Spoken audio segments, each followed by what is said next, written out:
ඔයත් ළඟදීම මැරි කරන්න හිතන් ඉන්න කෙනෙක් නම් මේ වීඩියෝ එක සේව් කරලා තියාගන්න. කෙට්ටු වෙන්න කියලා හිතාගෙන ඔයත් බඩගින්න ඉන්නවද? බඩගින්න හිටියා කියලා කෙට්ටු වෙන්නේ නැහැ. ඒකින් වෙන්නේ ගෑස්ට්‍රික් වගේ රෝග ලක්ෂණයන් නැති වෙන එක විතරයි. අපි එකපාරට කෑම පාලනය කරලා බඩගින්න ඉන්නකොට අපේ ශරීරය විසින් මේදය දහනය කරන එක අඩු කරනවා. ඒ වගේම අපේ පරිවර්තීය ක්‍රියාවලිය අඩාල වෙනවා.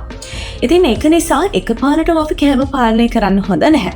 ඉතින් ශරීරයට වද දෙන්නේ නැතුව මහත අඩු කරගෙන ලස්සනට ඉන්න ඔයා පාවිච්චි කරන්න ඕන පෝෂකයක් 3ක් ගැන තමයි දැන් මම කියන්න යන්නේ. පළවෙනි එක තමයි ඔමේගා 3. මේකෙන් ඔයාලගේ අනවශ්‍ය මේදය දහනය කරලා වෙඩින් ස්ට්‍රෙස් එක නැති කරනවා. 2 මල්ටිවිටමින්. මල්ටිවිටමින් කියලා කියන්නේ අපේ ඕවරෝල් හෙල්ත් එකටම ගොඩාක් වැදගත් දෙයක්. ඒ වගේම ඔයගොල්ලෝ බඩගින්න ඉන්නකොට يعني කෑම පාලනය කරනකොට ඔයගොල්ලෝගේ බර අඩු වෙනවා. එතකොට මේ මල්ටිවිටමින් එකක් පාවිච්චි කිරීමෙන් ඕගොල්ලන්ට අවශ්‍ය ශක්තිය ලබා දෙන්න වගේම ඔයාලගේ නියපොතු හිසකෙස් ඝනකම්ව තියාගන්න මල්ටිවිටමින් එක උදව් වෙනවා. 3වෙනි එක තමයි ප්‍රෝටීන් සහ කොලජන්. ඉතින් ඔයාලා කෑම පාලනය කරනවත් එක්කම ඔයාලා ටිකෙන් ටික කෙට්ටු වෙනවා. එතකොට ඔයාලගේ හැම එල්ලිලා වැටෙන්න දෙන්නේ නැතුව දිදුලන සමක් තියාගන්න ප්‍රෝටීන් සහ කොලජන් භාවිතා කරන්න පුළුවන්.